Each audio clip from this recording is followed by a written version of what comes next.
Buen día, yo soy la doctora Verónica Sarmiento. Vamos a hablar de tumores no gliales supratentoriales.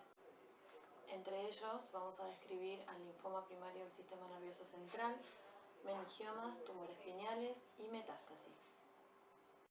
El linfoma primario del sistema nervioso central es una forma de enfermedad extraganglionar que se origina en el cerebro, las leptomeninges, en la médula espinal o los ojos, y suele quedar limitada al sistema nervioso central. Anteriormente esta entidad era considerada un tumor poco frecuente, responsable de menos del 2% de las neoplasias cerebrales.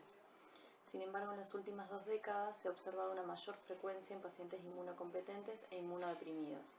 En la actualidad comprende entre el 5 al 7% de los tumores primarios cerebrales, observándose en el 1 al 2% de todos los pacientes con linfoma no Hodgkin. La patogénesis del linfoma primario del sistema nervioso central no se comprende bien en los pacientes inmunocompetentes sin un factor de riesgo asociado. Las enfermedades inmunosupresoras, como la inmunodeficiencia congénita, la infección por el virus de inmunodeficiencia humana, el síndrome de inmunodeficiencia adquirida, y las terapias inmunosupresoras, fundamentalmente utilizadas en el trasplante de órganos sólidos, constituyen los principales factores de riesgo para el desarrollo de este linfoma. La patogénesis de esta enfermedad en pacientes inmunodeprimidos está casi siempre asociada con la infección latente de células B por el virus de Epstein-Barr. La introducción del tratamiento antirretroviral altamente activo, terapia HAART, durante la última década en el tratamiento de pacientes HIV ha contribuido a la disminución de la incidencia del linfoma primario del sistema nervioso central en esta población en particular. En cuanto a los hallazgos histológicos, se encuentra linfoma no Hodgkin extraganglionar de grado intermedio alto, de origen en células B, en aproximadamente el 90% de los casos. El subtipo predominante es el linfoma difuso de células B grandes. Las variantes T de los linfomas representan menos del 4% de todos los casos de linfoma primario del sistema nervioso central en el mundo occidental. El linfoma de Hodgkin es también un diagnóstico posible, aunque se lo considera muy poco frecuente. La presentación clínica depende del sitio del sistema nervioso central afectado. Los pródromos clínicos son breves debido a que la mayoría de los pacientes se diagnostica 1 o 2 meses después del inicio de los síntomas. La forma más típica del linfoma primario del sistema nervioso central consiste en la aparición de síntomas neurológicos focales y progresivos, indicadores de un efecto de masa en el cerebro o en la médula espinal. Contrariamente a la enfermedad ganglionar, este linfoma rara vez tiene síntomas B como fiebre, pérdida de peso o sudores nocturnos. Las presentaciones peculiares y poco comunes del linfoma primario del sistema nervioso central, en las que la proliferación de linfocitos atípicos rellena la microvasculatura y se disemina gradualmente con infiltración progresiva de la sustancia blanca, sin una lesión cerebral focal, se denomina linfoma intravascular. En la mayoría de los casos son un tipo de linfoma difuso de células B grandes que promueven la obliteración de los vasos pequeños como una enfermedad multisistémica, siendo más frecuentes en el sistema nervioso central y en la piel. La mayoría de los pacientes, entre un 60 y un 90%, presenta síntomas que reflejan alteraciones isquémicas en el cerebro, médula espinal, nervios periféricos y pares craneales. Estas simulan accidentes cerebrovasculares de vaso pequeño, mielopatía o neuropatía. Si no se lo trata, el linfoma intravascular sigue una evolución clínica de recaída-remisión o recaída-progresión. En lo que respecta a la lesión difusa, infiltrativa y no destructiva que afecta a la sustancia blanca, causada por células linfomatosas, se denomina actualmente linfomatosis cerebri. Se manifiesta clínicamente con una variedad de cuadros, como cambios en la personalidad, déficit cognitivo y marcha atáxica. La afectación del sistema nervioso central puede producir eventos isquémicos transitorios, accidente cerebrovascular, trastornos en la personalidad, crisis epilépticas, demencia de rápida progresión, marcha inestable, encefalopatía subaguda y mielopatía. Por su parte, el linfoma leptomeningio primario es un subtipo poco frecuente del linfoma primario del sistema nervioso central que se presenta con cefaleas, náuseas, vómitos, rigidez de nuca, paresia de los pares craneales y radiculopatías. En este caso, el linfoma tiende a infiltrar los tejidos subependimarios, diseminándose a las meninges a través del líquido cefalorraquídeo. Esto probablemente refleja el origen del tumor en las células periadventicias de las arteriolas que penetran a través de los espacios de Virchow-Robin en estas regiones.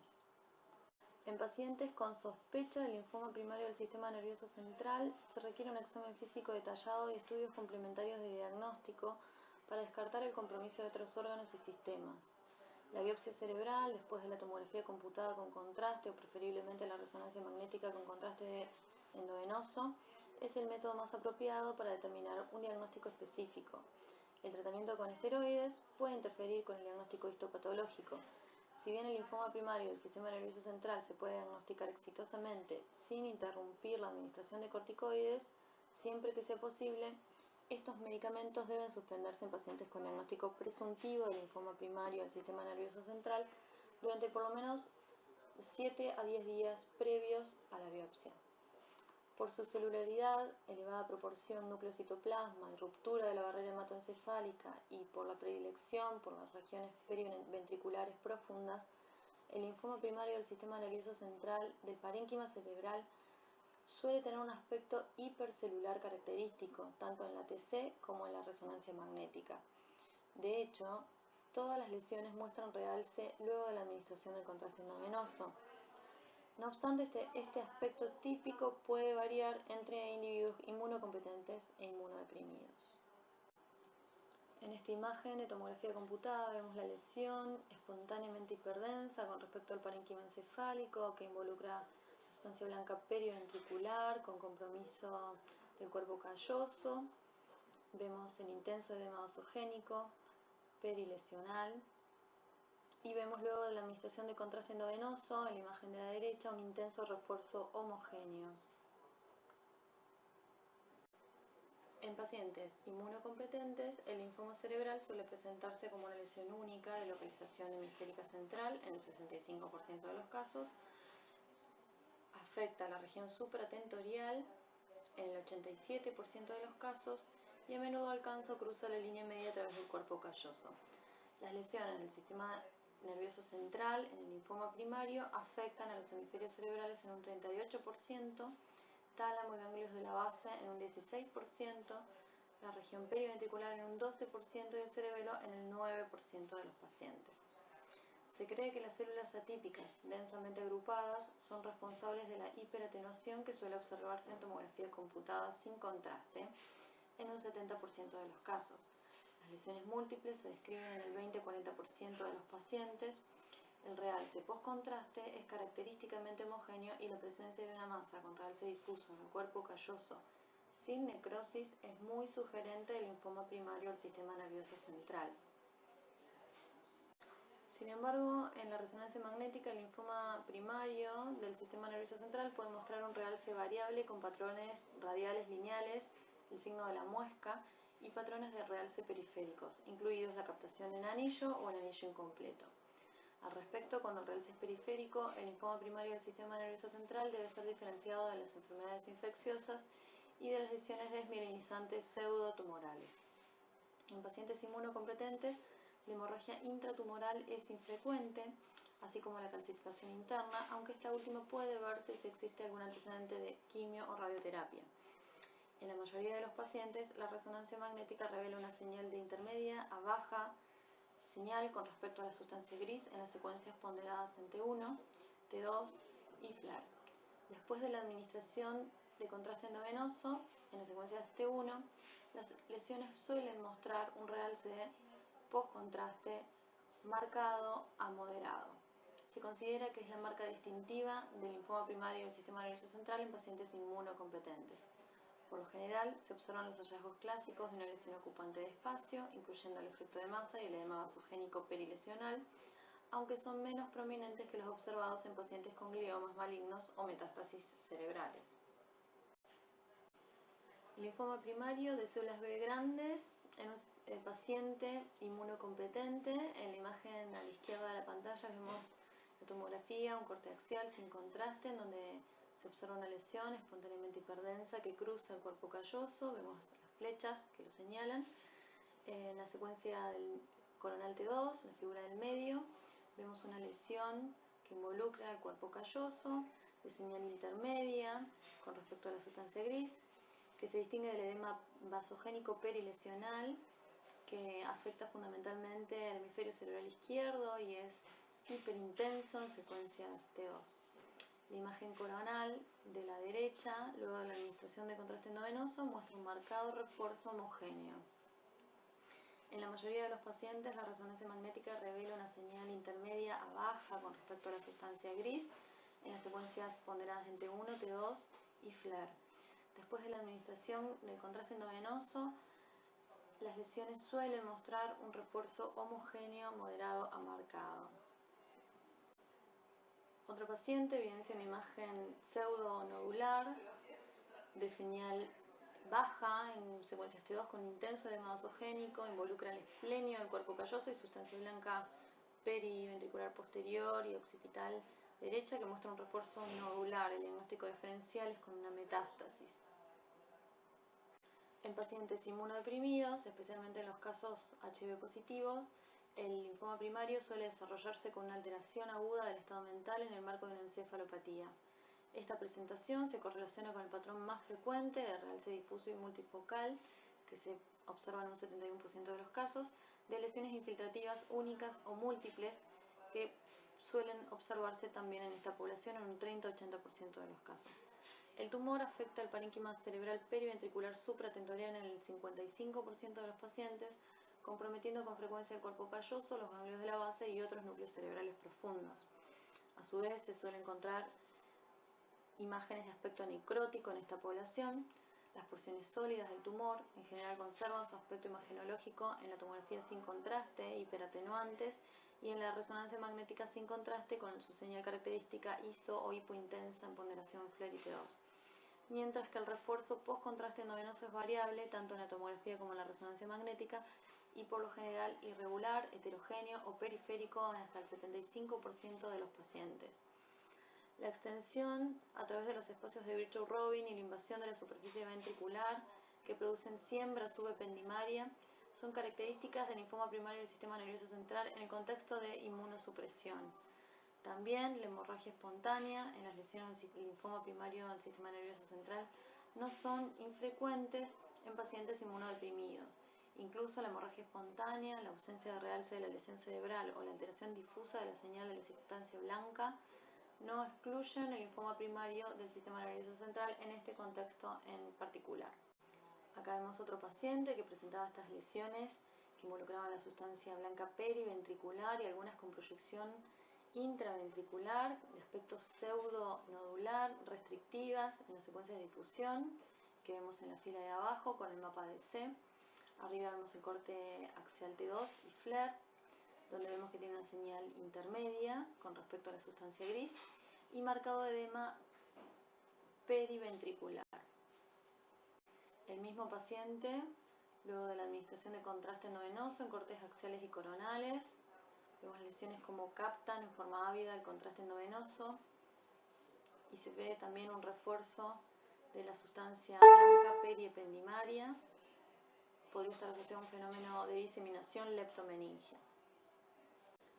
Acá vemos otro paciente que presenta linfoma primario de células B grandes en un contexto de inmunosupresión. La tomografía sin contraste muestra una extensa lesión hipodensa que afecta a la rodilla del esplenio y el cuerpo calloso, asociada a un importante edema vasogénico perilesional. En el medio vemos un corte axial T2 que detecta una lesión isointensa, señalado por las flechas blancas, con una área periférica hiperintensa de edema vasogénico. El corte de la derecha es un corte axial T1 luego de la administración de contraste endovenoso. Vemos una extensa área necrótica que muestra patrón de refuerzo periférico e irregular. Se observa además invasión de la superficie ventricular como signo de siembra subependimaria en el asta frontal izquierda. Otro paciente con linfoma primario de células B grandes en el contexto de inmunosupresión. La tomografía muestra una extensa lesión hipodensa que afecta a la rodilla y el esplenio del cuerpo calloso, asociado a un importante edema vasogénico perilesional. La imagen axial en ponderación T2 detecta una lesión isointensa con un área periférica hiperintensa de edema vasogénico. Vemos las flechas que marcan la lesión primaria en el esplenio del cuerpo calloso. La imagen de la derecha, post-contraste endovenoso, confirma esta extensa área necrótica con un refuerzo periférico irregular. Se observa invasión de la superficie ventricular también con siembra subependimaria en el asta frontal izquierda. El trastorno linfoproliferativo post-trasplante primario del sistema nervioso central es una complicación poco común del trasplante de órganos sólidos.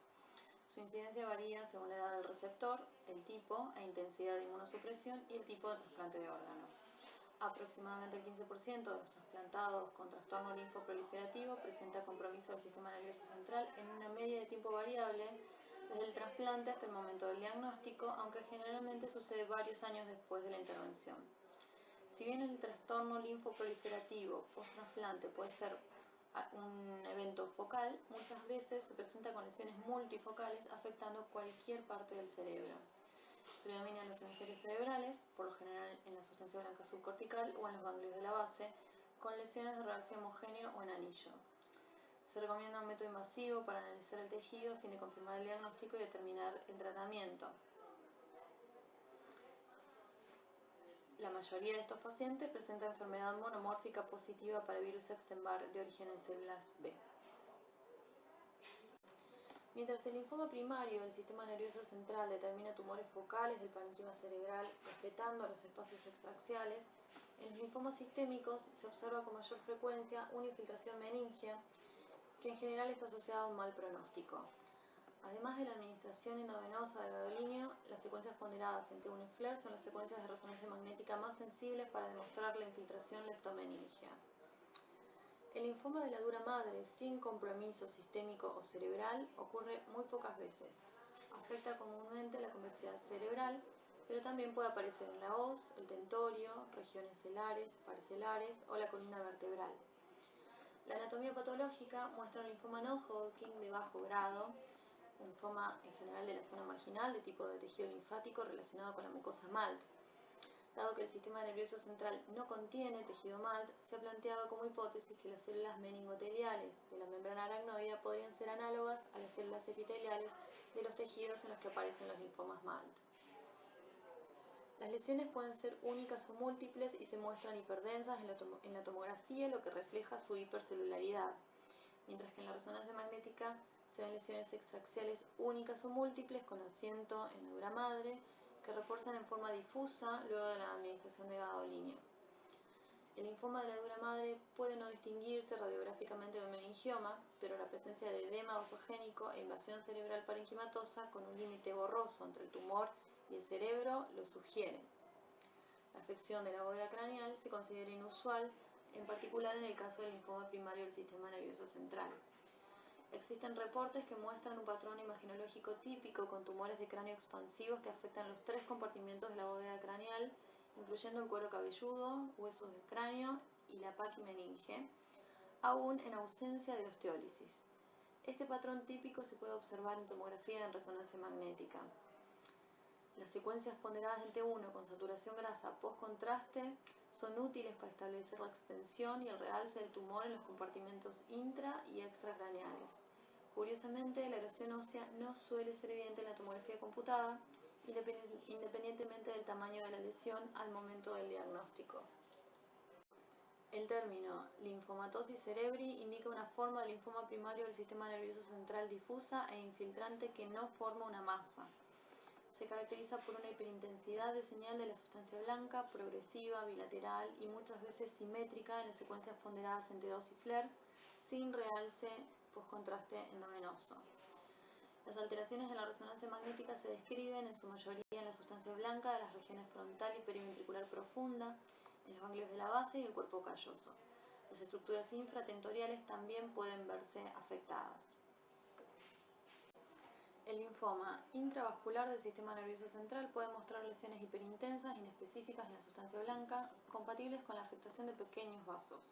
Se observa con múltiples áreas difusas, bilaterales y asimétricas, que presentan hiperintensidad de señal en la sustancia blanca y gris, en las secuencias ponderadas en T2 y FLAIR y en la difusión. Esto indica alteración microvascular, más frecuentemente en la sustancia blanca subcortical y periventricular. La tomografía no suele contribuir en forma significativa al diagnóstico diferencial, por lo que se recomienda la resonancia magnética del cerebro y médula espinal, incluyendo secuencias ponderadas en T1 con contraste para aumentar la sensibilidad y seleccionar la lesión diana para la biopsia. Se han descrito patrones variables de realce meningio y parenquimatoso con contraste, principalmente pequeñas áreas lineales o puntiformes de realce dentro de la gran área de alteración en ponderación teociflar. La médula espinal suele estar afectada, aunque la sensibilidad de la resonancia magnética es reducida. Estos casos requieren un fuerte índice de sospecha, estudios diagnósticos intensivos y un bajo umbral para la realización de la biopsia. La presencia de nódulos cutáneos también orienta al diagnóstico. Acá vemos a este paciente en cortes axiales y sagitales T1. Luego de la administración del contraste endovenoso vemos un refuerzo lineal en forma radiada desde la sustancia blanca profunda periventricular en ambos hemisferios de disposición multilobar y vemos un tenue refuerzo también a nivel del tentorio. Esto es un linfoma intravascular. El linfoma primario ocular es un subtipo poco frecuente del linfoma primario. Su diagnóstico suele demorarse debido a la variabilidad de sus manifestaciones y que en general suelen presentar una respuesta inicial positiva a la terapia corticoidea. Hasta un 80% de los pacientes con linfoma primario ocular desarrollan linfoma primario en cerebro, mientras que solo el 10 al 20% de los pacientes con linfoma primario del sistema nervioso central presenta compromiso ocular. El aspecto imagenológico es variable, incluye desde estudios normales, sobre todo en los pacientes con linfoma primario ocular, hasta la presencia de masas tumorales que realzan en tejidos blandos, con localización y compromiso del vítreo, membrana coroidea, iris, cuerpo ciliar, retina o nervio óptico. Cualquier parte de la órbita puede estar afectada. Los tumores en general son hiperdensos en la tomografía sin contraste, hipointensos en secuencias ponderadas T1 y de hiperintensos en secuencias T2 con refuerzo homogéneo con gadolinio. Existen linfomas orbitales de localización extraconal y que involucren además al cuadrante superior y lateral. El linfoma espinal, por otra parte, se produce por orden decreciente de frecuencia en el compartimento óseo, extradural, epidural, intradural, extramedular, como es el caso de la imagen, o intradural, intramedular. El linfoma epidural espinal puede ser el resultado de una afección primaria, pero en general es causado por una invasión contigua de una enfermedad vertebral o paravertebral. Se observa una masa de tejido blando con hipointensidad de señal en secuencias T2 que refuerza en forma homogénea con gadolinio. Se disemina longitudinalmente por múltiples segmentos y moldea el espacio epidural, extendiéndose a través de los forámenes intervertebrales. En cuanto al linfoma intramedular, es la forma menos frecuente, el linfoma primario del sistema nervioso central y suele ser el resultado de una enfermedad leptomeningia diseminada. El compromiso leptomeningio se ve como un engrosamiento de las raíces nerviosas y refuerza en forma variable con gadolinio. En ocasiones se manifiestan con imágenes pseudonodulares a lo largo de la superficie de la médula espinal. La neurolinfomatosis es una forma rara del linfoma no-Hodgkin que suele manifestarse con una poli o mononeuropatía dolorosa causada por infiltración del linfoma de los pares craneanos y nervios periféricos, plexos y raíces. Puede preceder a un linfoma sistémico o a un linfoma primario del sistema nervioso central. El engrosamiento fusiforme nodular de los plexos o nervios afectados suele evidenciarse en la tomografía computada o resonancia magnética con hiperintensidad de señal en secuencias ponderadas T2 y STIR. El realce post-contraste es variable. El linfoma primario ocular es un subtipo poco frecuente del linfoma primario del sistema nervioso central, cuyo diagnóstico suele demorarse debido a la variabilidad de sus manifestaciones clínicas.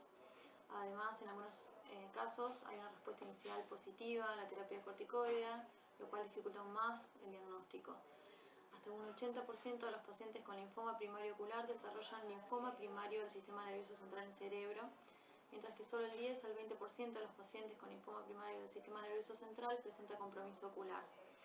El aspecto imagenológico es variable e incluye desde exámenes de tomografía computada y resonancia magnética normal hasta la presencia de masas tumorales que realzan en los tejidos blandos, sugiriendo el diagnóstico cuando involucran el vítreo, membrana coroides, iris, cuerpo ciliar, retina o nervio óptico. El exoftalmos, las alteraciones visuales, la diplopía y el movimiento restringido son síntomas habituales y en general indoloros. Cualquier parte de la órbita puede estar afectada.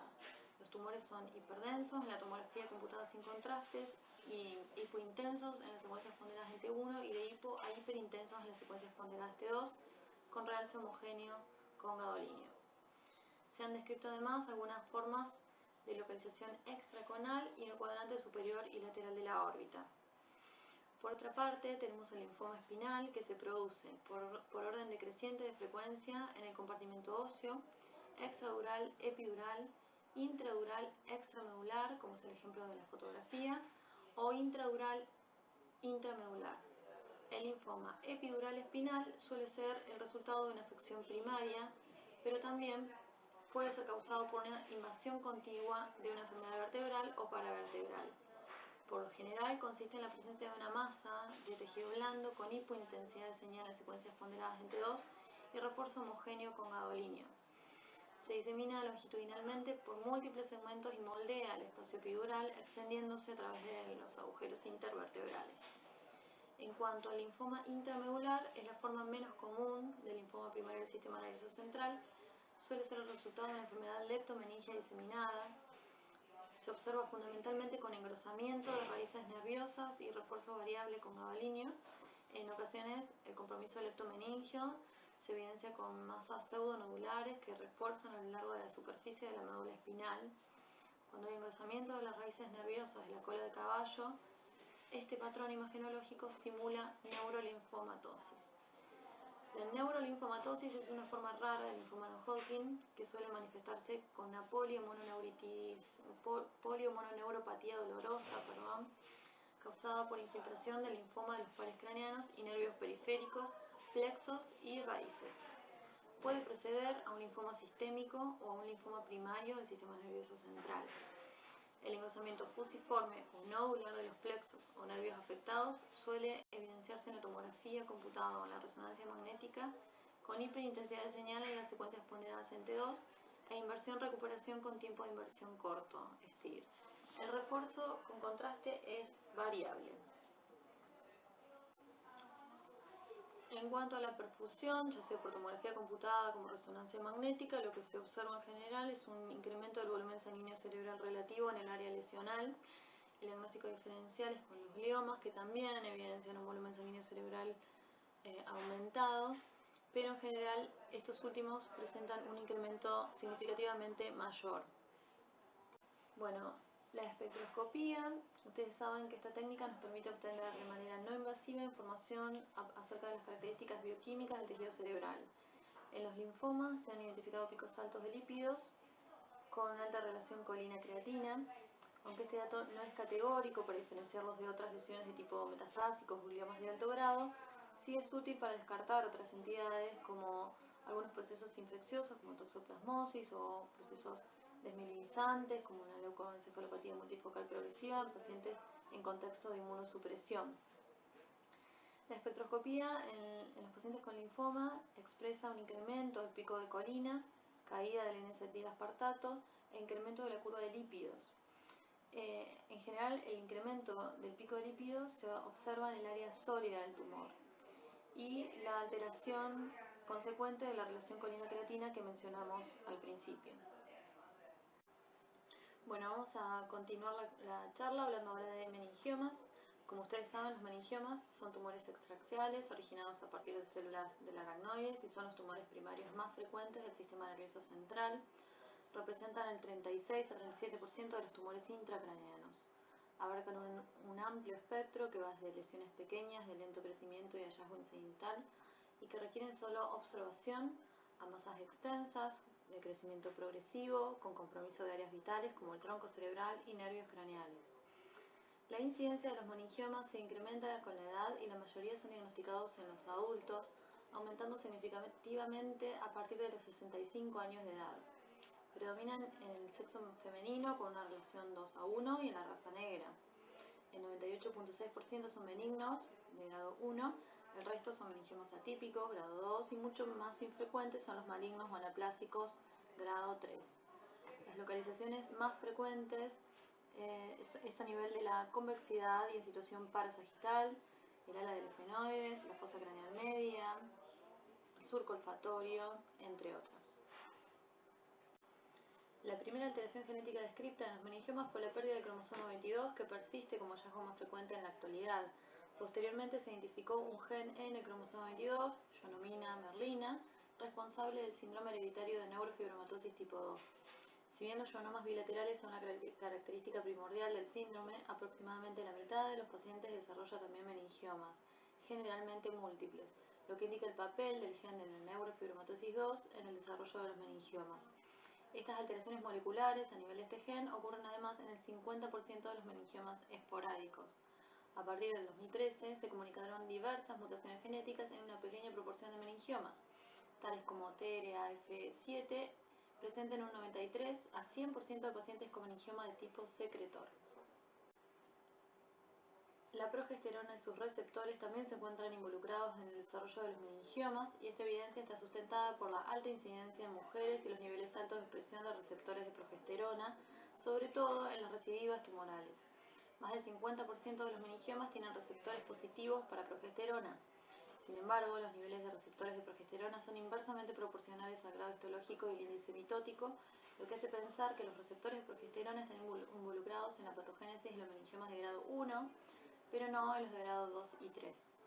Diferentes estudios han vinculado la génesis de los meningiomas con el factor de crecimiento epidérmico, la endotelina 1, el factor de crecimiento de la insulina LAC2, el factor de crecimiento vascular endotelial y el incremento de la actividad de la telomerasa. Los meningiomas representan un grupo muy heterogéneo de neoplasias con hallazgos morfológicos, inmunistoquímicos y de ultraestructura que recuerdan a las células meningoteliales normales. A pesar de que la mayoría son tumores esporádicos, se sabe que aumenta su incidencia luego de la radioterapia craneal, aumenta su incidencia en los casos de neurofibromatosis, presentan sensibilidad a los estrógenos y pueden modificar su tamaño y crecer durante el embarazo. Aunque los meningiomas en general son benignos, tienen la capacidad de evolucionar y progresar a un grado histológico mayor, con mayor atipia y anaplasia celular y con comportamiento biológico agresivo. Histológicamente se clasifican en meningotelial, fibroblástico, transicional, sincitial, angioblástico. Esta variedad fue sacada de la clasificación a partir de la revisión de la OMS de 2007. Actualmente constituye una nueva entidad que es el hemangiopericitoma. En la actualización y revisión del 2016 no sufrió ninguna modificación, así que antiguamente era considerado una subvariedad o subtipo de meningioma y actualmente ya es otra entidad. También encontramos células claras, amomatosos, microquísticos, secretor, cordoide, linfoplasmacítico, metaplásico, papilar y mixto. Algunas variantes. El meningioma intraóseo se trata de meningiomas que se desarrollan sin conexión con la dura madre o meningiomas ectópicos. La localización primaria intraósea craneal es una variante rara que supone el 14% de los meningiomas ectópicos. Su proximidad anatómica a las meninges ha creado confusión en la literatura y así, mientras que algunos autores consideran imprescindible que la lesión no tenga ninguna relación con la dura madre para incluirla en esta categoría, otros aceptan que estos tumores, aunque se localizan predominantemente en el hueso, también engloben en menor medida a la dura madre. Radiológicamente, entre un 50 a un 60% de los meningiomas primarios intraóseos se presentan como una lesión hiperostótica. El resto muestran un patrón osteolítico o bien formas mixtas. Cuando son lesiones esclerosantes, clínicamente pueden ser confundidos con enfermedad de Payet, displasia fibrosa, osteoma, metástasis osteoblásticas o meningioma en placa. Los meningiomas primarios intraóseos son generalmente lesiones benignas en las que se recomienda una resección quirúrgica amplia seguida reconstrucción craneal. Pueden degenerar, aunque es poco frecuente, a meningiomas quísticos, a formas osteoblásticas, condromatoides, a degeneración sarcomatosa y degeneración grasa. Entre otras variantes tenemos el meningioma de localización intraventricular, el meningioma atípico, el meningioma maligno, el meningioma radioinducido, que suelen ser múltiples y tienden a aparecer a los 35 años post-radioterapia. Es el tumor radioinducido más frecuente. El meningioma de células claras en pacientes jóvenes con una tasa de recurrencia mayores al 60%. El meningioma microquístico, que son raros, muy hiperintensos en secuencias ponderadas en T2, isointensos con el SR, y suelen estar asociados a hallazgos atípicos y a intenso edema vasogénico del parénquima encefálico subyacente. Bueno, y esta es la clasificación de meningiomas de la OMS. Lo divide en 3 grados. El grado 1 corresponde al 80-90% de todos los meningiomas, siendo las variedades meningotelial, fibroblástica y transicional las más frecuentes. Son lesiones que tienen cierto pleomorfismo celular y alguna figura aislada de mitosis. Se consideran que son tumores benignos, aunque tienen mucha variabilidad en su comportamiento, llegando a cifras de recidiva de un 7 a un 20%, con lo cual se sugiere su control y seguimiento. El grado 2 es el meningioma atípico, que constituye entre un 5 a 15% de todos los meningiomas, con una actividad mitótica más elevada, más de 4 mitosis cada 10 campos. Presentan signos de hipercelularidad, pérdidas del patrón arquitectural habitual y focos de necrosis. Se asocia a mayor índice de recurrencia, entre un 30 y un 40%. Y en la última clasificación de 2016 se incluye en este grado a los meningiomas que presenten invasión cerebral, como tipo 2.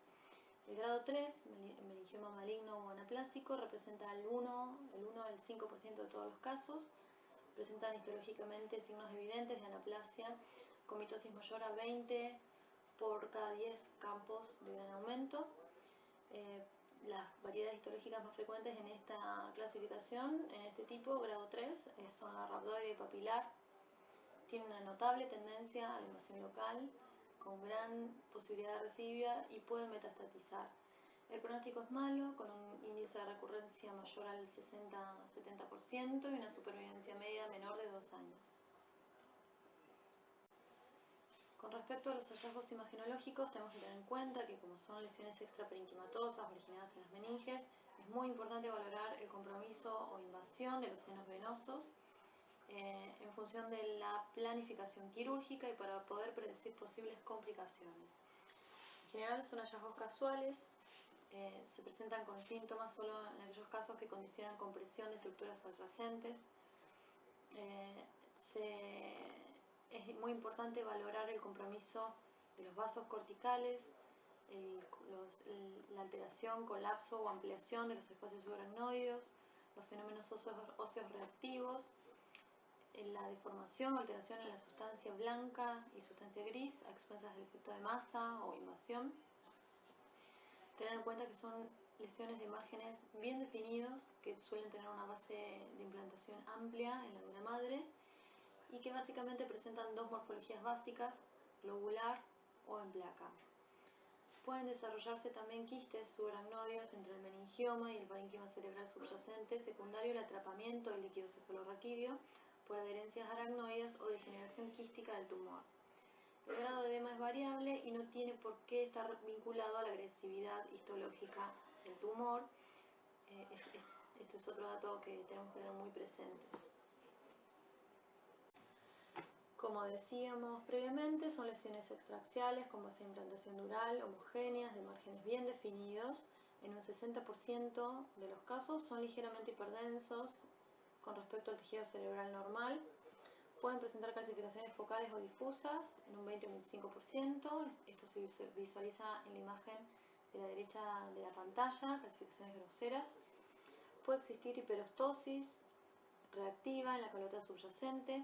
En otros casos también puede haberse destrucción ósea, remodelación ósea, como signos de invasión en las formas más agresivas.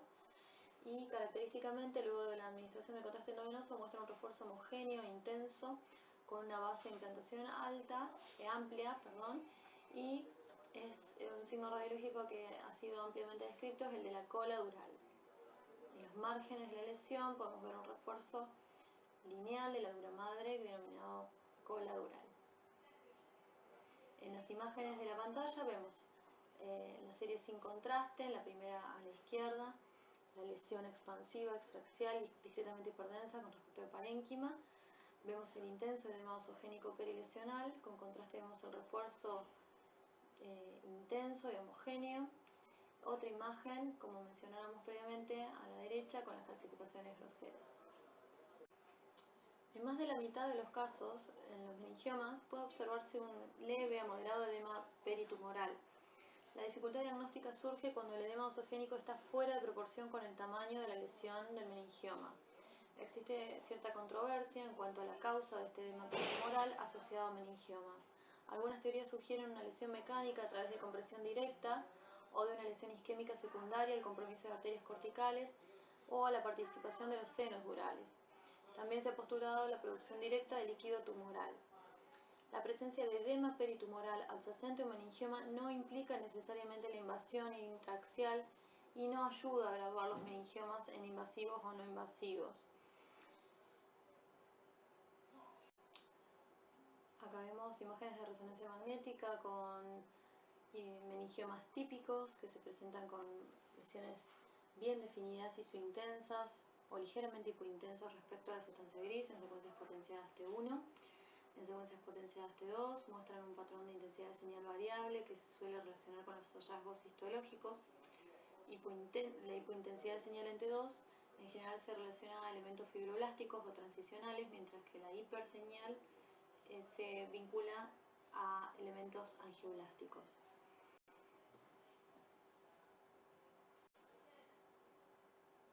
El signo de la cola dural, también llamado cola de ratón, es un hallazgo que suele ser visualizado en aproximadamente el 60% de los meningiomas intracraneales estudiados con resonancia magnética con contraste. Representa la dura madre engrosada, ya sea en forma reactiva o por infiltración neoplásica. Su importancia radica en que permite plantear la ubicación extraaxial de dicho tumor y también es un signo sugestivo, aunque inespecífico, de meningioma. Se visualiza como una imagen lineal en uno o en ambos extremos de la lesión que se afina de proximal a distal y muestra un refuerzo incluso a veces mayor que el propio tumor luego de la administración del contraste. Se describen 5 tipos, pueden ser liso, nodular, mixto, simétrico, multipolar y multipolar asimétrico. Este signo no está presente en la tomografía computada debido principalmente a la mejor resolución tisular y la ausencia de artefactos por hueso en las imágenes de resonancia magnética. En secuencias potenciadas en difusión son generalmente isointensos o levemente hipo-hiperintensos. En los mapas ADC son generalmente isointensos o levemente hipo-hiperintensos.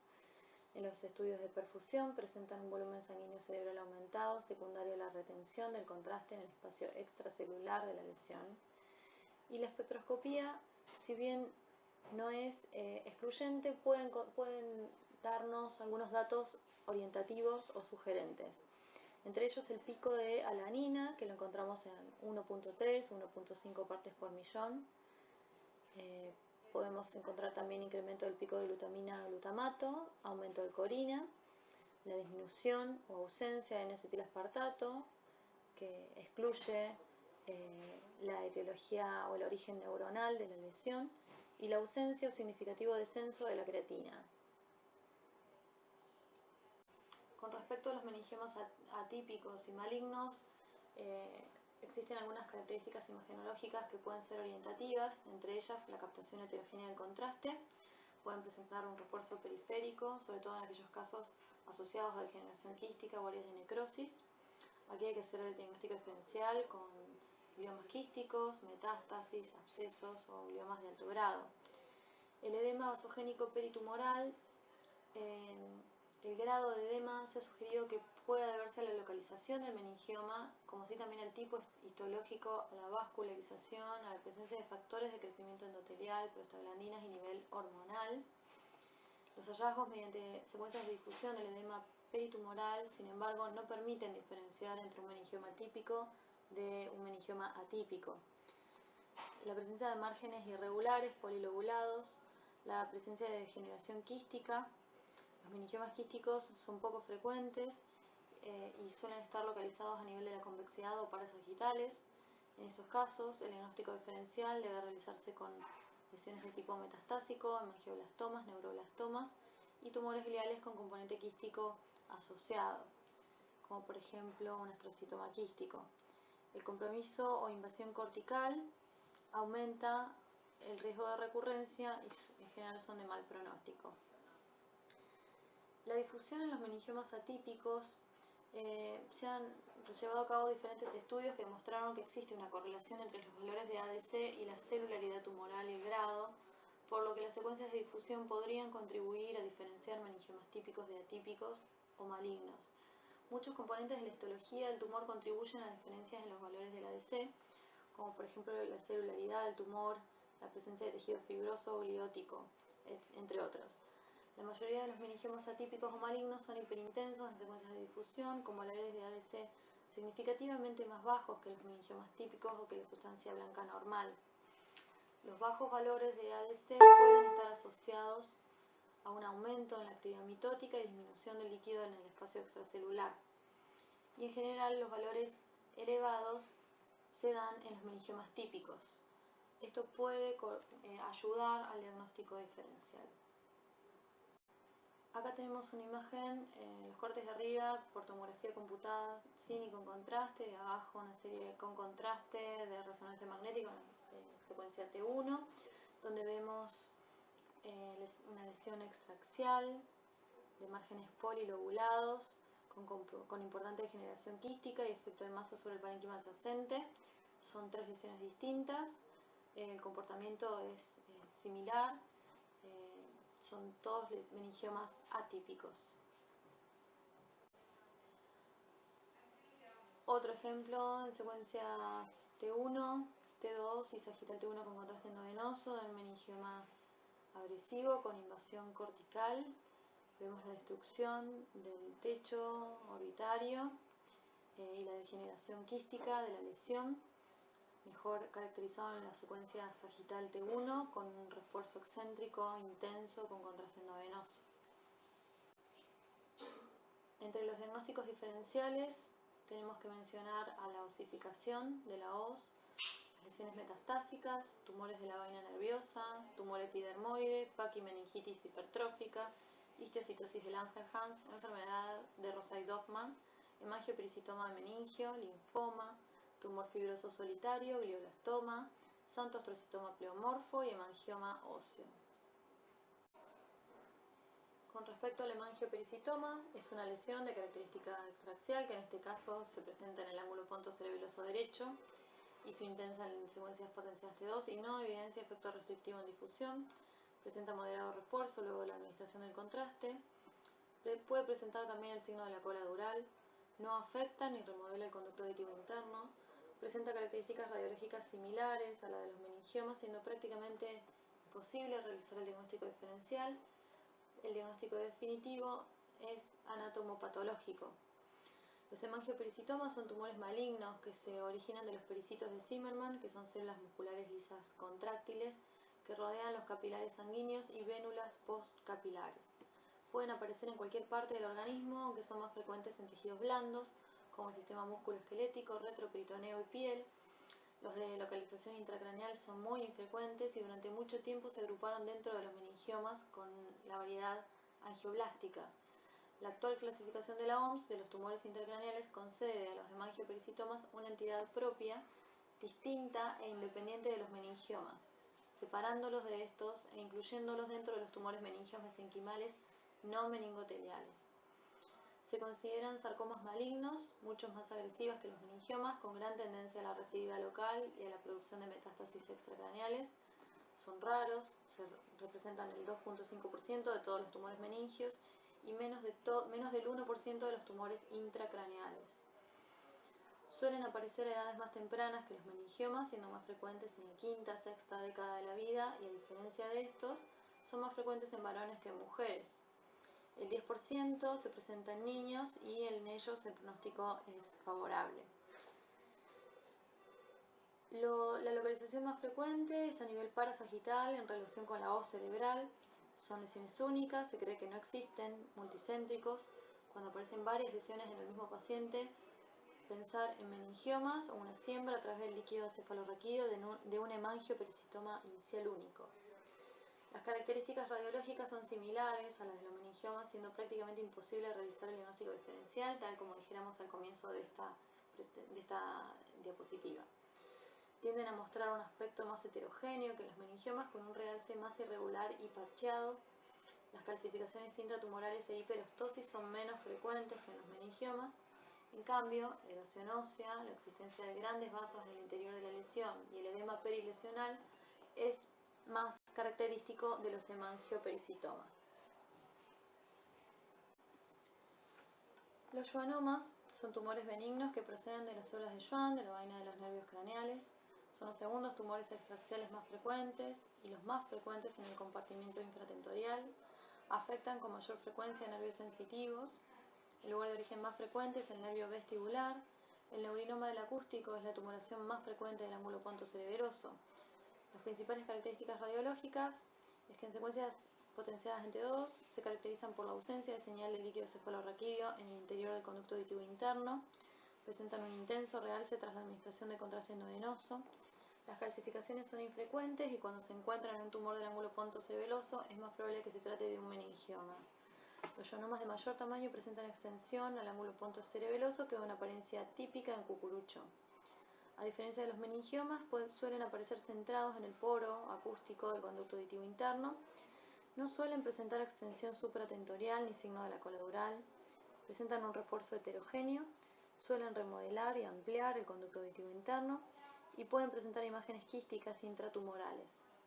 Acá vemos una lesión en el ángulo pontocerebeloso derecho y su intensa en secuencias potenciadas T1, sin efecto restrictivo en difusión, que muestra un intenso refuerzo luego de la administración del contraste endovenoso, sin signo de la cola dural y que se encuentra centrada en el poro acústico derecho. En T2 suelen presentar señal hipointensa focal. La histiocytosis de Langerhans o histiocytosis X es una enfermedad secundaria de la proliferación de histocitos y formación de granulomas en el sistema reticulo endotelial, predominantemente a nivel de la médula ósea, afectando principalmente el cráneo. Existen diversas formas de presentación, entre ellas una forma localizada benigna, que es el granuloma eosinófilo, crónica diseminada, Hans-Schüller-Christian, una forma aguda diseminada, Letter-Swift. La histocitosis de célula de Langerhans es raro que se presente como una lesión aislada extraesquelética. Es poco común que la localización intracraneal afecte el sistema nervioso central, ya que es más frecuente a nivel hipotalámico, característica de la enfermedad de Hans-Schüller-Christian, y se le conoce también como granuloma hipotalámico de Hagel. En la resonancia magnética, las lesiones se identifican iso o hipointensas en T1, hiperintensas en T2 y refuerzan en forma homogénea con gadolinio. Las imágenes que estamos viendo corresponden a la enfermedad de Hans-Schüller-Christian, que es una histocitosis crónica, diseminada. Vemos una gran masa polilobulada en la fosa posterior y región occipital, con un epicentro a nivel del tentorio. Se extiende en sentido superior hacia la porción posterior de la voz cerebral. Presenta un engrosamiento difuso con hipercaptación dural en relación a paquimeningitis hipertrófica. La enfermedad de Rosai-Dorfman es una histocitosis idiopática que suele afectar a los ganglios linfáticos. Ocasionalmente puede afectar al sistema nervioso central, siendo excepcional la afectación intracraneal sin lesiones ganglionares. Es una entidad clínico-patológica poco conocida, existiendo controversia sobre su etiopatogenia, curso clínico y manejo terapéutico. En ausencia de signos radiológicos típicos, los pacientes son generalmente intervenidos bajo la sospecha de un meningioma, obteniéndose luego el diagnóstico histológico. Suelen cursar con adenopatías masivas, indoloras, cervicales, asociadas invariablemente con fiebre, elevación de la velocidad de sedimentación globular, hipergamaglobulinemia policlonal y pérdida de peso. En aproximadamente el 43% de los casos existe afección extraganglionar, siendo la piel, órbitas y tracto respiratorio superior los órganos más afectados. Las manifestaciones neurológicas por afectación del sistema nervioso central son extremadamente raras, afectan menos del 4%, siendo todavía menos frecuente la afección intracraneal en ausencia de compromiso ganglionar. A nivel craneal se suelen presentar como una lesión supratentorial extraaxial con base dural, no obstante se han descrito la aparición de lesiones intraparenquimatosas. Dentro de las localizaciones más frecuentes se encuentra la convexidad, el seno cavernoso, regiones parasagital, supraparacelar y petroclival. En ocasiones se pueden presentar como lesiones múltiples. En esta resonancia magnética podemos observar una lesión extraaxial con base de implantación dural de señal iso hipointensa en secuencias T1 y T2. Puede ser hiperintensa también en secuencias T2, que capta contraste en forma homogénea e intensa. Muy difícil su diagnóstico diferencial con el meningioma. Como dijimos, el diagnóstico de certeza en general es anatomopatológico. El tumor fibroso solitario es una neoplasia de origen mesenquimal constituida por células fusiformes con una localización típicamente pleural visceral. Se han descrito casos de localización extrapleural a nivel de pericardio, peritoneo, mediastino, pulmón, hígado, cavidad nasal, tiroides y meninges. El diagnóstico del tumor fibroso de la meninge se basa en pruebas de inmunohistoquímica, ya que la clínica y las pruebas de imagen simulan la de un meningioma. Histológicamente, el tumor fibroso parece tener un componente histológico benigno y si va acompañado de una resección quirúrgica completa, el pronóstico es bueno. Sin embargo, se han descrito casos de recidiva local y menos frecuentemente a distancia. Acá vemos en las imágenes cortes coronal T2 en la fila de arriba y abajo vemos axial y coronal T1 con contraste, a la izquierda sagital sin y con contraste y axial T2 de alta resolución. Es una lesión que invade el peñasco derecho y ocupa la fosa yugular y su intensa en secuencias potenciadas en T1 y T2 y que muestra una intensa captación del contraste endovenoso. El santo astrocitoma pleomorfo, de acuerdo a la nueva clasificación de la OMS de los tumores cerebrales, el santo astrocitoma pleomorfo pertenece al grupo de los astrocitomas circunscriptos, localizados o no infiltrativos. Se considera grado 2 de la OMS, excepto en los casos con alto índice mitótico o necrosis. El término pleomórfico hace referencia a la apariencia histológica del tumor con coexistencia de células alargadas con astrocitos gigantes, mono o multinucleados. Constituye menos del 1% de todos los astrocitomas cerebrales y en el 98% están en situación supratentorial. Parecen originarse de astrocitos subpiales o de células precursoras multipotenciales neuroectodérmicas.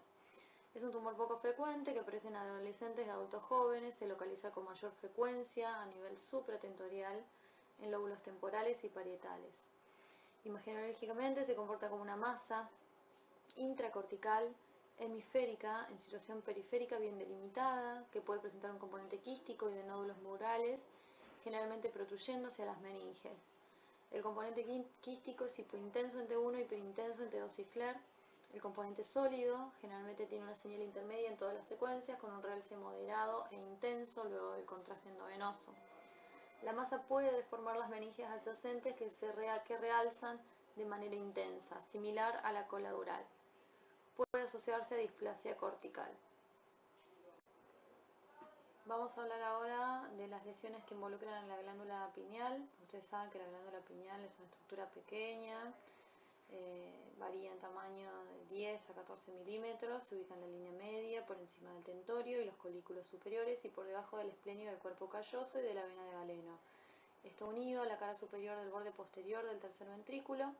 Se desarrolla como un divertículo en el techo del diencéfalo del tercer ventrículo durante el segundo mes de gestación. La glándula, una vez madura, está suspendida del tallo pineal desde el techo posterior del tercer ventrículo. Secreta melatonina, está involucrada en los ritmos diurnos. Está irrigada por la arteria coroidea posterior medial y carece de barrera hematoencefálica, por lo tanto realza en forma intensa y homogénea luego de la administración del contraste endovenoso. Asimismo, es frecuente objetivar calcificaciones nodulares o laminares de pequeño tamaño, menores a 10 milímetros en la tomografía computada. Las mayores de 1 centímetro y calcificaciones presentes antes de los 6 años obligan a descartar una probable lesión neoplásica. La glándula pineal entonces es una estructura impar, endocrina, ubicada en la línea media del encéfalo, en la zona posterior del techo del tercer ventrículo, entre los extremos posteriores del tálamo óptico, que limita superiormente con el esplenio del cuerpo calloso e inferiormente, como dijimos, con los tubérculos cuadrigéminos superiores y sobresale entre los colículos superiores del mesencéfalo. El tallo pineal presenta una lámina superior e inferior que se relaciona con la comisura venular y con la comisura posterior respectivamente. Aquí vemos con el número 1 la comisura posterior, el número 2 comisura venular, número 3 vena cerebral interna, número 4 el esplenio del cuerpo calloso, 5 la glándula pineal propiamente dicha, 6 cerebelo, 7 tectum. Con respecto a los tumores pineales, tenemos lesiones provenientes del parénquima pineal, son lesiones raras que representan menos del 0.2% de las neoplasias intracraneales, tienen predilección de presentación en la edad pediátrica y en adultos jóvenes. En la región pineal, los germinomas son el grupo histológico más frecuente, representando entre el 33 al 50% de las lesiones, seguidos por el grupo de los gliomas y en menor frecuencia de los tumores derivados del parénquima pineal. En el diagnóstico diferencial también se deben incluir lesiones derivadas de los tejidos adyacentes, metástasis y patología no tumoral. Los tumores parenquimatosos pineales son menos frecuentes que los tumores de las células germinales. Son neoplasias neuroepiteliales que surgen de los pineocitos o de sus precursores. Estas lesiones incluyen el pineocitoma de bajo grado, el tumor del parénquima pineal de grado intermedio de diferenciación intermedia y el pineoblastoma altamente maligno. Los signos y síntomas de las masas de la región pineal suelen estar relacionados con el efecto de masa en las estructuras adyacentes, pero las estructuras de mayor grado, las lesiones de mayor grado, como un pineoblastoma, también pueden invadir el tejido circundante. Entre las manifestaciones clínicas se incluyen el síndrome de Parinot, la pubertad precoz y rara vez la apoplejía pineal. El síndrome de Parinot constituye un fallo en el movimiento vertical conjugado de los ojos, midriasis, convergencia ocular fallida y blefaroespasmo debido a la compresión o invasión de la placa tectal. La hidrocefalia resulta de la obstrucción del acueducto de Silvio. Los pacientes también pueden desarrollar cefalea, náuseas, vómitos, a expensas del incremento en la presión intracraneal. La pubertad precoz se asocia más comúnmente con tumores de células germinales y puede estar relacionado con el aumento de la gonadotrofina coriónica humana, secretada por el tumor. La hemorragia en un tumor o quiste pineal se conoce como apoplejía pineal. El síntoma de presentación más común es una disminución repentina de la conciencia asociada a cefalea. Se ha reportado también parkinsonismo secundario atribuido a las lesiones pineales, pero es raro y de causa poco clara. Entre los tumores del parénquima pineal tenemos al pineocitoma, es un tumor parenquimatoso pineal de crecimiento lento, grado 1 de la OMS, derivado de los pineocitos. Constituye entre un 14 y un 60% de los tumores parenquimatosos pineales. Pueden aparecer a cualquier edad, sin embargo con mayor incidencia entre la tercera y sexta década de la vida, con una edad media de los 38 años, sin predilección de sexo. Suelen medir menos de 3 centímetros, pueden presentar degeneración quística o hemorrágica, pero es poco frecuente. El tratamiento generalmente es la resección total quirúrgica con un pronóstico favorable. Es infrecuente su diseminación y recurrencia. En la tomografía computada, los pineocitomas están bien demarcados, por lo general miden menos de 3 centímetros, son iso o hiperotenuantes. Los tumores del parénquima pineal expanden y destruyen la arquitectura pineal habitual, generando dispersión de las calcificaciones pineales normales hacia la periferia. En la resonancia magnética nuclear, los pineocitomas son lesiones bien circunscriptas que son hipo o isointensas en secuencias T1 e hiperintensas en secuencias T2. Luego de la administración del contraste endovenoso muestran un ávido refuerzo homogéneo. Pueden producirse cambios quísticos o parcialmente quísticos que en ocasiones dificultan la diferenciación de un quiste pineal. Sin embargo, en las imágenes de postcontraste, los pineocitomas de apariencia quística muestran un refuerzo interno nodular de la pared. La hemorragia de la lesión o apoplejía pineal es muy infrecuente. El tumor parenquimatoso pineal con diferenciación intermedia constituye alrededor del 20% de todos los tumores del parénquima pineal y afectan a pacientes de cualquier edad, pero la prevalencia máxima es en la edad adulta temprana. Se reporta una ligera preponderancia femenina, la supervivencia a los 5 años es del 39 al 74%. En raras ocasiones se han reportado metástasis al sistema nervioso central. Presenta un grado de malignidad intermedia entre pineocitoma y pineoblastoma. Es común la recurrencia, su diseminación es rara, pero puede presentarse en los grados altos con mayor atipia y actividad mitótica. El manejo de este tumor incluye cirugía, radioterapia y quimioterapia. En cuanto a las características histopatológicas, en apariencia es similar al pineocitoma, es una lesión circunscripta sin evidencia de necrosis. La evaluación histológica revela láminas difusas de células uniformes y formación de pequeñas rosetas con características intermedias entre las de pineocitoma y pineoblastoma. Se observan niveles bajos a moderados de actividad mitótica y atipia nuclear. No existen hallazgos en imágenes específicos que separen el tumor parenquimatoso pineal de diferenciación intermedia del pineoblastoma o pineocitoma. Los tumores parenquimatosos pineales de diferenciación intermedia muestran una intensidad de señal alta en imágenes ponderadas T2 y refuerzan en imágenes posteriores a la administración de contraste endovenoso. Las áreas quísticas también pueden verse.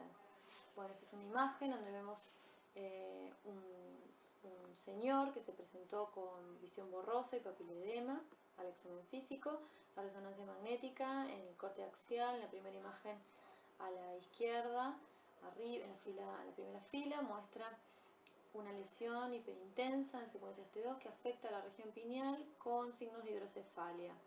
Presenta una región quística en el sector posterior. En la imagen del medio vemos un corte axial T1 con contraste endovenoso, la porción sólida capta contraste con avidez. Abajo otra lesión, también vemos en cortes T2 que presenta idénticas características lesionales, también con hidrocefalia, porción sólida y un área quística pequeña posterior. Los pineoblastomas son lesiones altamente malignas de grado 4 de la OMS que representan la forma más primitiva de los tumores del parénquima pineal y representan el 40% de los tumores del parénquima pineal. Son tumores embrionarios, descritos como un tumor neuroectodérmico primitivo de la glándula pineal, ocurren con mayor frecuencia en las primeras 2 décadas de la vida, pero pueden ocurrir a cualquier edad y no hay predilección por el género. La diseminación leptomeningia es muy frecuente y es la causa más común de muerte. La supervivencia a los 5 años es del 58%. Son neoplasias embrionarias, altamente celulares, que se asemejan a otras neoplasias neuroectodérmicas primitivas del sistema nervioso central. Histopatológicamente, las células tienen escaso citoplasma y están dispuestas en láminas difusas. Se pueden observar rosetas, hemorragia y necrosis, como así también infiltración de estructuras adyacentes y diseminación cráneoespinal. Vemos en la primera imagen arriba a la izquierda una tomografía de cráneo sin contraste endovenoso. El pineoblastoma se presenta como una lesión de densidad mixta, sólida, lobulada, hiperatenuante por su hipercelularidad. Presenta el patrón característico de las calcificaciones dispersas a expensas de este patrón de explosión pineal. Es una neoplasia agresiva. Podemos encontrar extensión hacia las estructuras vecinas, hidrocefalia obstructiva. Las lesiones son de tamaño variable, en general mayor a 3 centímetros, presentan morfología de tipo lobulada y con contraste endovenoso muestran un patrón de refuerzo heterogéneo. En resonancia magnética, los pineoblastomas son de apariencia también heterogénea, con una porción sólida que puede ser hipo o isointensa en imágenes ponderadas en T1 e iso a hiperintensa leve a la corteza en imágenes ponderadas T2. Refuerzan también en forma heterogénea, luego del contraste endovenoso. Pueden presentar regiones necróticas y hemorragia. Existe una superposición considerable en las apariencias de imagen con las neoplasias del parénquima pineal más benignas. La degeneración quística extensa rara vez ocurre en los pineoblastomas. Debido a la mayor celularidad se puede observar también una restricción en la difusión, como lo vemos en la imagen a la derecha, en la primera fila, la difusión restrictiva. La diseminación por el líquido cefalorraquídeo es un hallazgo común y requiere la obtención de imágenes de todo el eje cráneo-espinal.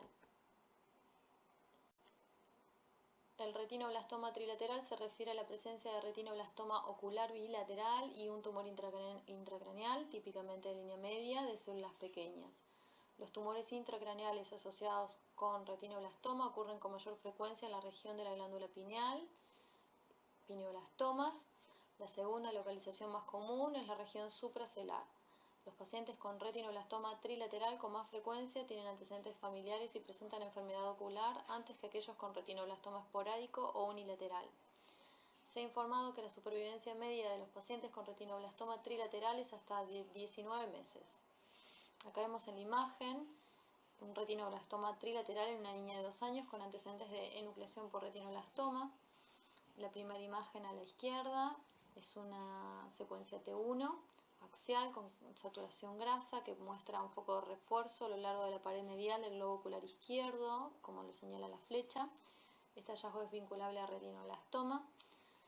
Una vez que se enucleó el globo ocular, se colocó la prótesis. En el control posterior se encontró en la secuencia axial T1 una imagen ocupante de espacio con un refuerzo homogéneo intenso, con contraste endovenoso y con signos de hidrocefalia obstructiva, vinculable a pineoblastoma. El tumor papilar de la región pineal es una neoplasia reconocida en la clasificación de la OMS desde el 2007. Es una neoplasia neuroepitelial rara que se presenta tanto en niños como en adultos, con un rango de edad reportado entre los 5 a los 66 años y una edad media de 31 años. Se piensa que surgen de los ependimocitos especializados en el órgano subcomisural que se localiza a nivel de la región pineal.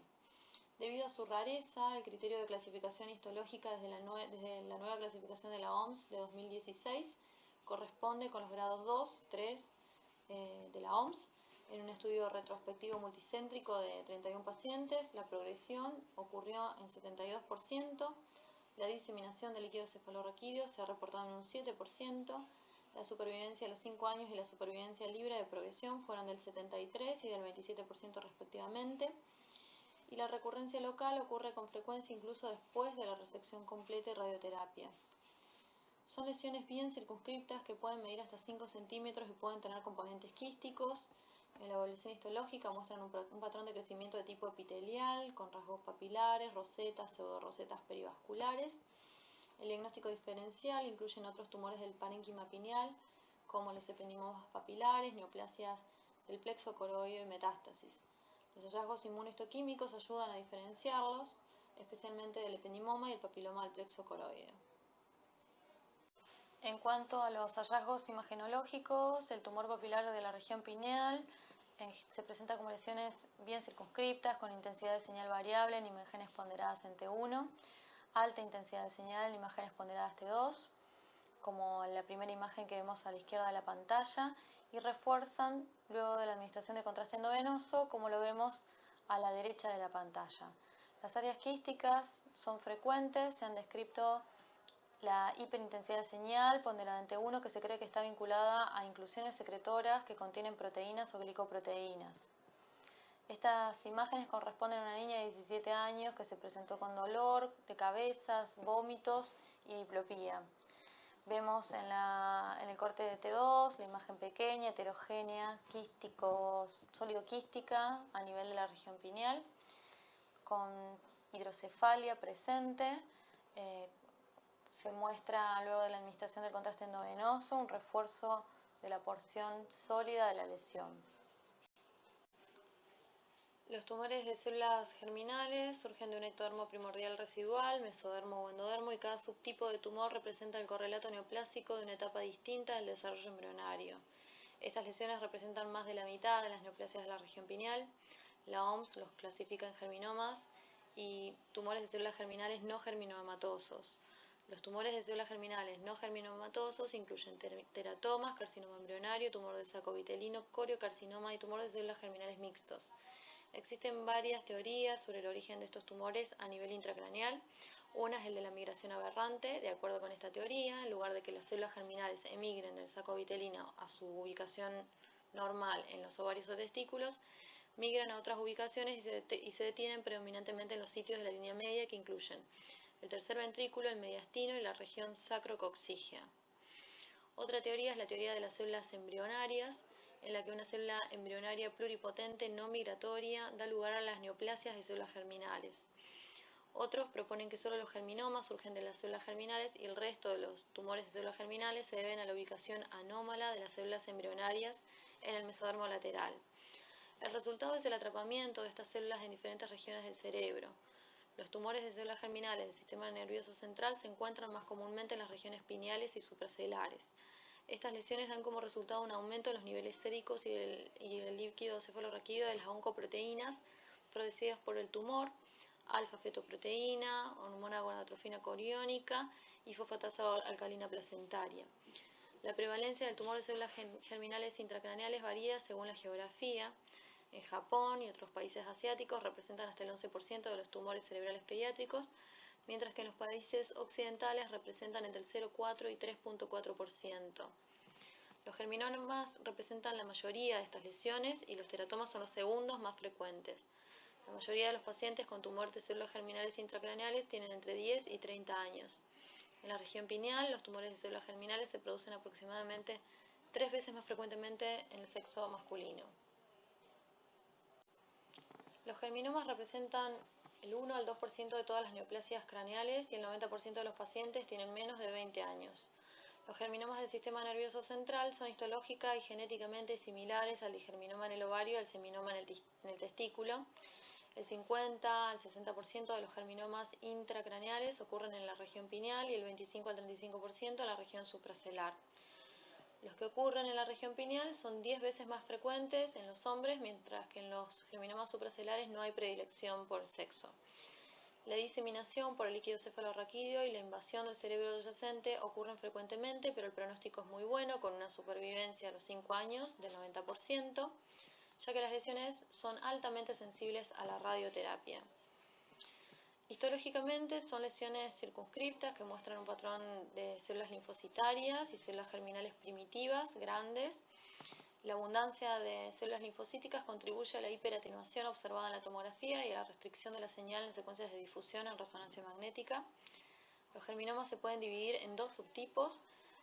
Existe el germinoma puro y el germinoma con células in situ trofoblásticas. Aquellos que contienen células gigantes in situ trofoblásticas tienen una mayor tasa de recurrencia y una menor supervivencia a largo plazo, y además demuestran elevación sérica de los niveles de hormona gonadotrofina coriónica en el líquido cefalorraquídeo. Acá vemos en la primera imagen un corte axial de tomografía computada, vemos la lesión circunscripta, hiperatenuante, que envuelve a las calcificaciones pineales. El tumor propiamente dicho no se calcifica, es la glándula pineal calcárea de disposición central. El aumento de la atenuación está relacionado con el componente linfocitario hipercelular dentro del tumor. Puede haber también hidrocefalia asociada. La resonancia magnética revela una masa sólida que puede tener componentes quísticos. Los germinomas presentan señal ISO a hiperintensa con respecto a la sustancia gris en imágenes ponderadas en secuencias T1 y T2 y demuestran un refuerzo ávido y homogéneo luego del contraste endovenoso. Pueden presentar restricción de la señal en difusión, un hallazgo indicativo también de la naturaleza altamente celular. La posibilidad de la siembra del líquido cefalorraquídeo requiere la evaluación de todo el neuroaxis. El diagnóstico diferencial incluye las neoplasias pineales primarias. Sin embargo, si las oncoproteínas están presentes o se observan engrosamientos en las calcificaciones pineales, estos hallazgos ayudan a reducir el diagnóstico diferencial. Este es el caso de un germinoma en un hombre de 19 años con cefalea. La imagen de resonancia magnética ponderada ante uno luego del contraste endovenoso en corte sagital muestra una lesión en la región pineal que refuerza en forma homogénea. Presenta una hidrocefalia leve asociada. En difusión vemos la restricción por la hipercelularidad y en el T1 de la columna lumbosacra sagital muestra un refuerzo nodular a lo largo de la caudequina en relación a drop metástasis en gota. El teratoma. Los teratomas se diferencian a lo largo de las líneas ectodérmica, endodérmica y mesodérmica. Hay tres tipos: una forma madura con tejido totalmente diferenciado, una forma inmadura con una mezcla compleja de tejidos de tipo fetal de las tres capas germinales y elementos de tejido maduro, y el teratoma con transformación maligna. Este es la forma menos frecuente y demuestra la degeneración maligna del tejido maduro.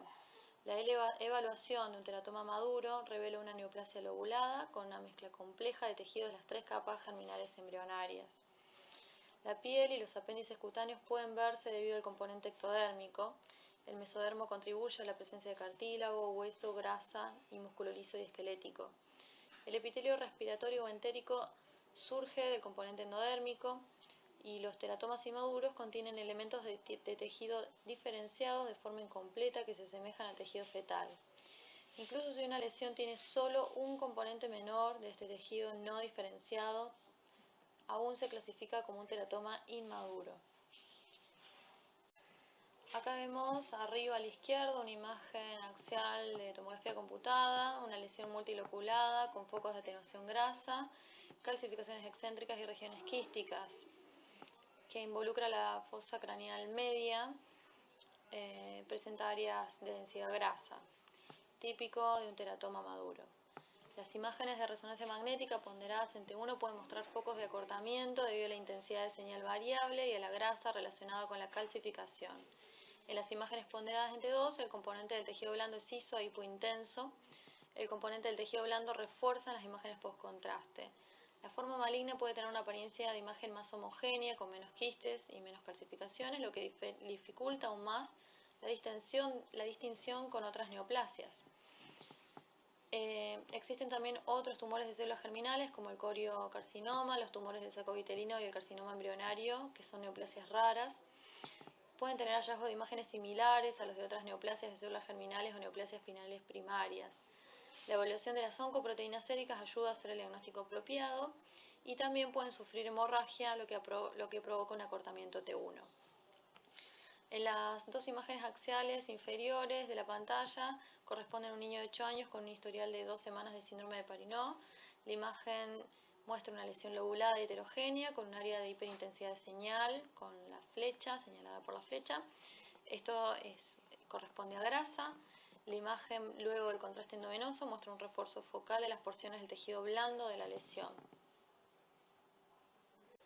Los quistes pineales se informan en un 25 o un 40% de los casos en series de autopsias y un 23% de los pacientes en estudios de imágenes de voluntarios normales. Aparecen en todos los rangos etarios, pero son predominantes en adultos entre los 40 y 49 años de edad. Los estudios demuestran un predominio femenino, se debate su origen y algunos sugieren que resulta de cambios degenerativos en la glándula. Estas lesiones suelen ser asintomáticas y suelen tener un tamaño de 2 a 15 milímetros. Los estudios de seguimiento han indicado que estas lesiones permanecen estables en tamaño con el tiempo. Cuando superan los 15 milímetros, los pacientes pueden presentar síntomas, generalmente cefalea o cambios visuales. La hemorragia intraquística o apoplejía pineal y la hidrocefalia aguda rara vez ocurren. El quiste puede ser uni o multilocular y la pared está constituida por 3 capas. La capa interna está constituida por tejido gliótico, la capa intermedia por tejido parenquimatoso pineal y la capa externa por tejido conectivo. El líquido en el quiste es proteináceo y puede contener componentes hemorrágicos. El manejo de estos quistes es controvertido. La historia natural no se comprende completamente, ya que según el conocimiento reportado, no existen estudios de seguimiento hasta evaluar la completa resolución de los quistes pineales. Existen múltiples estudios que demostraron la estabilidad en el seguimiento de los quistes simples pineales.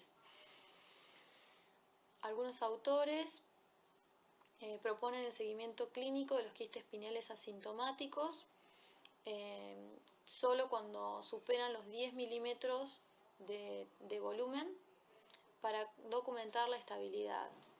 Ocasionalmente se realiza intervención quirúrgica para obtener un diagnóstico definitivo. En la resonancia magnética, los quistes pineales son redondos o ovalados, de pared delgada y bien circunscriptos. Normalmente demuestran una intensidad de señal similar a la del líquido cefalorraquídeo en imágenes ponderadas en secuencias T1 y T2.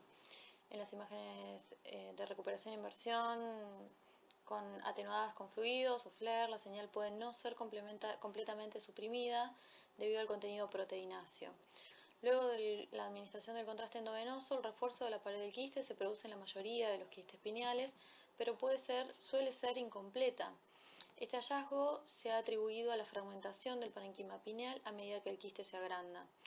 En las imágenes tardías, sin embargo, se ha informado un refuerzo homogéneo y uniforme del quiste, tanto de su pared como de su contenido, lo que resulta en un aspecto de masa sólida. El mecanismo de este hallazgo no es comprendido totalmente, pero se piensa que está vinculado a la difusión pasiva del agente de contraste a través de la pared del quiste o a la secreción activa del agente de contraste por la pared del quiste. Se pueden observar también tabiques finos internos, quistes internos en las imágenes de alta resolución, y el diagnóstico diferencial incluye tumores quísticos como astrocitoma, pineocitoma y pineoblastoma. Acá tenemos una imagen pequeña, quística, isointensa, con líquido cefalorraquídeo en secuencias T2, en secuencias de densidad protónica y secuencias FLAIR vemos que tiene una intensidad de señal intermedia, hiperintensa en DPT2. Vemos que refuerza mínimamente luego del contraste endovenoso y que ejerce mínimo efecto de masa a nivel de los tubérculos cuadrigémenos superiores, sin llegar a producir repercusión significativa sobre el acueducto, sin signos de hidrocefalia. Otras lesiones quísticas, vamos a hablar de quistes epidermoides y dermoides. Son quistes de inclusión congénitos que contienen elementos epiteliales. Los quistes epidermoides representan aproximadamente el 1% de todos los tumores intracraneales y el 3 al 4% de los quistes epidermoides intracraneales se encuentran en la región pineal. Existen múltiples teorías sobre el origen de los quistes epidermoides y dermoides intracraneales, incluyendo un defecto en la escisión del tejido neural del ectodermo cutáneo y la aparición de inclusiones ectodérmicas embrionarias. Los quistes epidermoides crecen lentamente como resultado de la descamación de las células epiteliales y pueden alcanzar un tamaño relativamente grande. En pacientes con quistes epidermoides de la región pineal, la edad máxima de presentación es la tercera década de la vida. Los quistes dermoides ocurren de 3 a 10 veces menos que los quistes epidermoides. Los pacientes con quistes dermoides se presentan en una edad más temprana, generalmente en la niñez o en la adolescencia. Los quistes dermoides aumentan de tamaño mediante descamación y secreción glandular. La transformación maligna o neoplásica rara vez ocurre, pero puede desarrollarse un carcinoma de células escamosas en ambas lesiones. En cuanto a las características patológicas e histológicas, la pared de los quistes epidermoides se compone de epitelio escamoso estratificado simple y los contenidos de los quistes consisten en capas de desechos queratináceos, que imparten un aspecto perlado al espécimen macroscópico. Los quistes dermoides contienen apéndices dérmicos compuestos por folículos pilosos, glándulas sudoríparas, etc. Ambas lesiones se expanden lentamente con el tiempo y la ruptura puede dar lugar a meningitis química, que puede ser fatal. Imagenológicamente, en la tomografía computada, los quistes epidermoides presentan una atenuación baja, similar al líquido cefalorraquídeo, mientras que los quistes dermoides tienen una apariencia más variable y se pueden observar áreas de baja atenuación debido a un componente lipídico, no a la grasa, que es de origen mesodérmico. Se pueden observar además calcificaciones periféricas en ambas lesiones. En la resonancia magnética, los quistes epidermoides son hipointensos en imágenes ponderadas en T1 e hiperintensos en imágenes ponderadas en T2, con una intensidad de señal similar a la del líquido cefalorraquídeo. Engloban los nervios y vasos sanguíneos, lo que dificulta la resección. En las imágenes FLAIR, los quistes epidermoides no muestran una saturación completa, lo que los permite diferenciarse de los quistes aracnoideos. En las imágenes ponderadas por difusión demuestran una intensidad de señal aumentada con restricción y caída en el mapa ADC, un hallazgo que también ayuda a realizar el diagnóstico. Los quistes epidermoides no muestran refuerzo postcontraste endovenoso. En raras ocasiones puede verse un refuerzo periférico, es indicativo de un proceso inflamatorio o infeccioso asociado. En el caso poco frecuente de que ocurra una transformación maligna, ya sea quiste epidermoide o quiste dermoide, también puede verse refuerzo dentro del quiste. Los quistes dermoides tienen una apariencia variable en la resonancia magnética debido al contenido lipídico que genera un acortamiento del T1 y en la presencia de cabello, que puede aparecer como regiones curvilíneas de baja intensidad de señal en imágenes ponderadas en T1 y en T2. La señal lipídica se suprimirá en las imágenes de supresión grasa. Presentan la presencia de un refuerzo periférico anular es muy raro y su presencia indica inflamación o infección, al igual que en los quistes epidermoides. No hay realce interno, a diferencia de los teratomas. Los quistes dermoides son uniloculares, a diferencia de los teratomas. En caso de rotura de un quiste dermoide, se puede observar la intensidad de señal lipídica en los surcos y ventrículos. Los astrocitomas que surgen en la región pineal son infrecuentes, se derivan de los astrocitos estromales y en la región pineal surgen del esplenio del cuerpo calloso, el tálamo o el tectum del cerebro medio. En raras ocasiones pueden surgir de los elementos neuronales dentro de la glándula pineal. Pueden ser circunscriptos, pilocíticos, grado 1 de la OMS, o infiltrados de manera difusa, grado 2, 4 de la OMS. Los que se producen en la región del tectum son generalmente de bajo grado, grado 1 o grado 2, y dan como resultado el dismorfismo o alteración del tectum con una obstrucción secundaria del acueducto. Los gliomas tectales ocurren con mayor frecuencia en la infancia y crecen lentamente. La derivación suele ser el único tratamiento requerido para la supervivencia a largo plazo. En la resonancia magnética se observa un agrandamiento de la placa tectal de aspecto globuloso. La lesión es típicamente isointensa con el parénquima encefálico en secuencias ponderadas en T1 e hiperintensa en secuencias T2, sin realce o con mínimo realce en imágenes post contraste endovenoso. Se realiza un seguimiento cercano para garantizar la estabilidad de la lesión. Acá vemos en este ejemplo un glioma tectal en una niña de 5 años que se presentó con cefalea y somnolencia. La imagen de resonancia magnética en secuencia T1 sagital en el corte superior, en la imagen superior a la izquierda de la pantalla, muestra un agrandamiento y dismorfismo de la placa tectal con compresión del acueducto. Existe una marcada hidrocefalia que afecta a los ventrículos laterales y tercer ventrículo.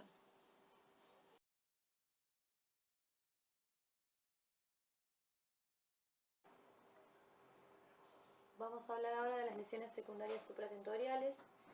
La enfermedad metastásica en el cerebro afecta aproximadamente un 10 o un 20% de todos los pacientes con cáncer, pero esta incidencia puede ser mucho mayor según la serie de datos que se revise, ya sea radiológica, quirúrgica o de autopsia. La incidencia general de la enfermedad cerebral metastásica está aumentando, lo que ha sido paralelo al aumento del cáncer de pulmón primario. Otro factor que contribuye a este incremento es la mayor tasa de supervivencia en pacientes con metástasis debido a las mejoras en la terapia y una mejor detección imagenológica. La ubicación general de las metástasis en cerebro es consistente con el flujo sanguíneo, ubicándose aproximadamente el 80% en los hemisferios cerebrales, un 15% en cerebelo y un 5% en el tallo cerebral. Las metástasis cerebrales son secundarias a la diseminación hematógena de las células neoplásicas al cerebro o embolia tumoral. Las metástasis también pueden afectar al calvario, la dura madre, las leptomeninges, pero las metástasis parenquimatosas son las más frecuentes. Las lesiones primarias que con mayor frecuencia metastatizan al cerebro son pulmón, un 40 o un 50%, sigue en orden de frecuencia mama, de un 15 a un 25%, y el melanoma, de un 5 a un 20%. Los carcinomas de células renales y gastrointestinales son menos frecuentes. El melanoma es la neoplasia que con mayor frecuencia metastatiza en cerebro, aproximadamente un 50% de todos los melanomas dan enfermedad secundaria al cerebro.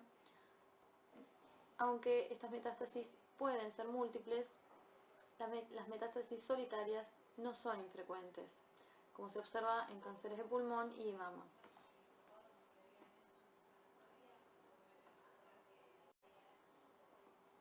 No existe localización específica de las metástasis que nos permita vincularlas al origen tumoral, excepto algunos casos particulares, como por ejemplo este caso, las metástasis de cáncer renal que afectan principalmente la fosa posterior.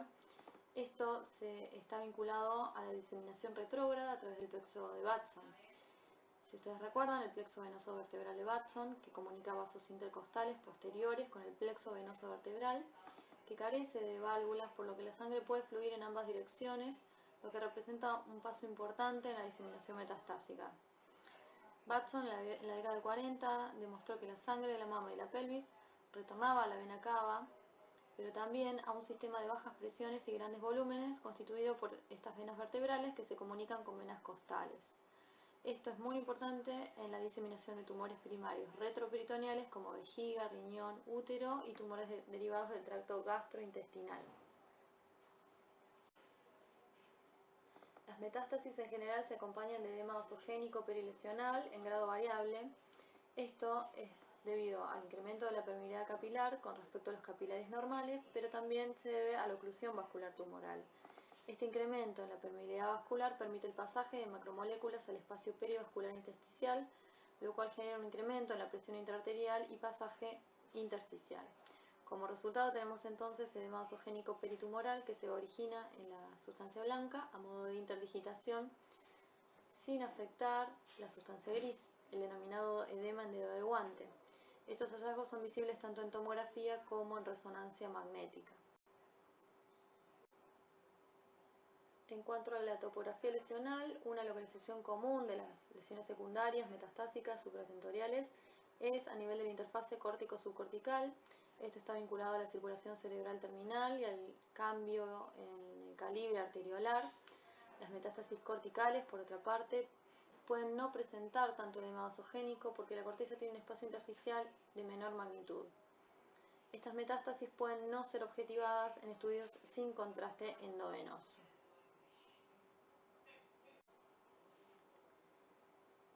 En cuanto a la necrosis quística, el patrón de señal es variable, en general suelen ser hiperintensas en T2.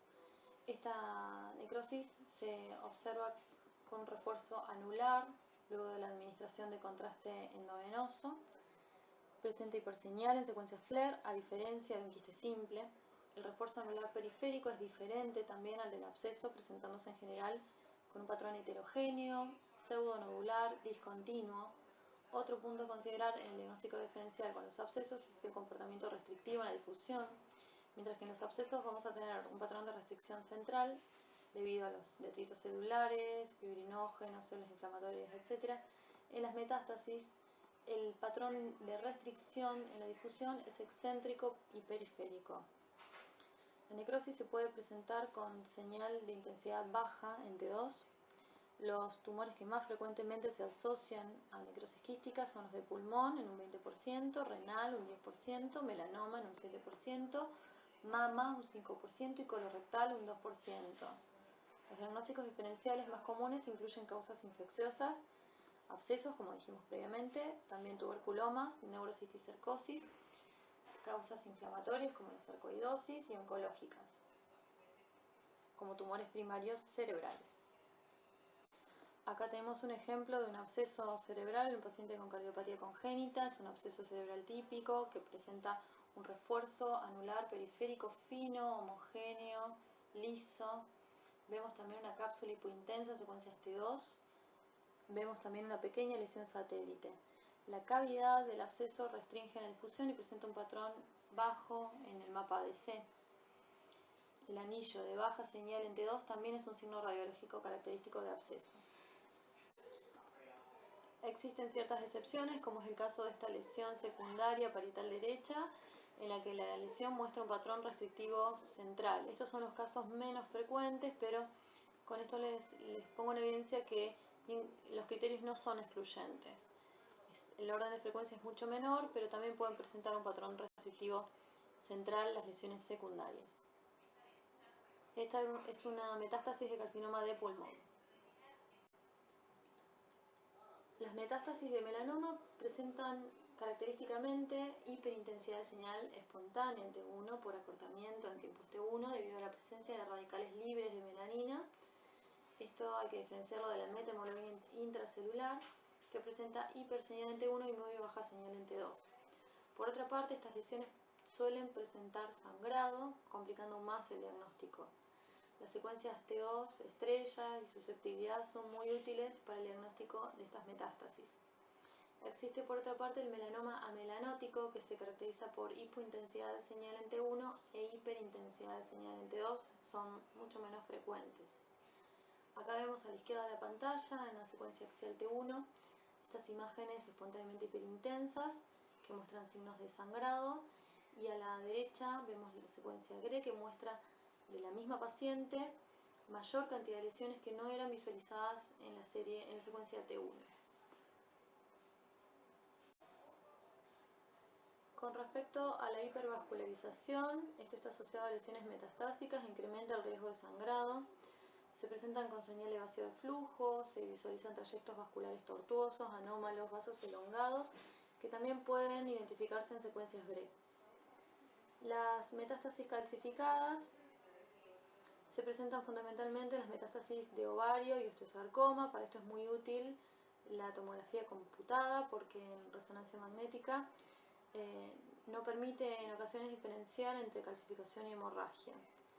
Las lesiones hipointensas en T2 están vinculadas a la secreción, a tumores secretores de mucina, fundamentalmente de índole gastrointestinal, genitourinario y adenocarcinomas de pulmón, y también a lesiones hipercelulares con una elevada relación núcleo-citoplasma, como por ejemplo el linfoma, ya sea primario o metastásico, el medulloblastoma, tumores neurotérmicos primitivos, pineoblastoma y algunos neuroblastomas. Estas lesiones también pueden presentar restricción en la difusión, caída en el mapa ADC, debido a su hipercelularidad y a la disminución del espacio intersticial y a la concentración de agua extracelular. El tumor pulmonar de células pequeñas, el melanoma amelanótico y algunas metástasis hemorrágicas también pueden presentar hipointensidad de señal en secuencias T2. Acá vemos algunos ejemplos de lesiones metastásicas de un tumor neuroectodérmico primitivo en un paciente de 20 años. Arriba a la izquierda vemos una imagen isointensa en secuencias T2 que presenta en la imagen a la derecha un refuerzo homogéneo con contraste endovenoso. Vemos que muestra una señal elevada en secuencias de difusión con caída en el mapa ADC en relación a restricción y a hipercelularidad. La administración del contraste endovenoso es necesaria para evaluar la enfermedad metastásica, ya que casi todas las metástasis muestran refuerzo debido a la pérdida de barrera hematoencefálica y a la alteración en el endotelio vascular tumoral. El patrón de refuerzo puede variar significativamente entre diferentes neoplasias metastásicas, siendo inespecífico para valorar la estirpe tumoral. El patrón de refuerzo puede ser sólido, periférico o nodular. Las características de la pared pueden ayudar a distinguir una neoplasia, ya sea metastásica o primaria, de un proceso benigno como un absceso o un trastorno desmielinizante.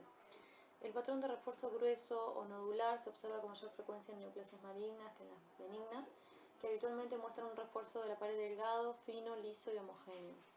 La resonancia magnética sin y con contraste es la modalidad de imagen de elección en la evaluación de pacientes con sospecha de metástasis. La tomografía se realiza como estudio inicial o en un contexto de emergencia para excluir una hemorragia, por ejemplo. La resonancia magnética, sin embargo, es superior a la tomografía computada sin o con contraste en la detección y evaluación de las metástasis. Aproximadamente el 19% de los pacientes con metástasis solitarias en tomografía computada contrastada tienen metástasis múltiples en una resonancia magnética con contraste. La sensibilidad es superior también en resonancia magnética para la valoración de fosa posterior y compromiso leptomeningio. Existen reportes que indican que una lesión secundaria puede ser detectada en resonancia magnética desde los 30 días de su formación, con capacidad de visualización de lesiones de muy bajo volumen, de 3 milímetros, si se efectúan cortes volumétricos 3DT1 y reconstrucciones multiplanares post-contraste endovenoso. Por otra parte, las adquisiciones tardías, entre los 5 y 35 minutos luego de la inyección del contraste, también incrementan la sensibilidad. La adecuada caracterización y cuantificación de las lesiones secundarias tiene implicancias en el control, manejo terapéutico y pronóstico de los pacientes. Muy importante. En cuanto a la difusión, el diagnóstico diferencial fundamental es con los abscesos, tal como lo dijéramos previamente. Dijimos que los abscesos muestran un patrón restrictivo con caída en el mapa ADC, de localización central de la cavidad. Las metástasis en general muestran una difusión facilitada, esto es inespecífico y también lo pueden presentar otras entidades. Las metástasis necróticas también pueden ser restrictivas y presentarse imagenológicamente idénticas a los abscesos. Esto también se presenta en los casos de adenocarcinomas poco diferenciados, también en los carcinomas de células pequeñas. Por otra parte, la restricción de la señal puede ser indicativo de extensión o infiltración tumoral, y esto es muy útil para la guía de biopsias estereotáxicas, donde habrá mayor rédito diagnóstico. La utilización de técnicas avanzadas como el tensor de difusión permite valorar la fracción de anisotropía que en la sustancia blanca, que en condiciones normales es baja.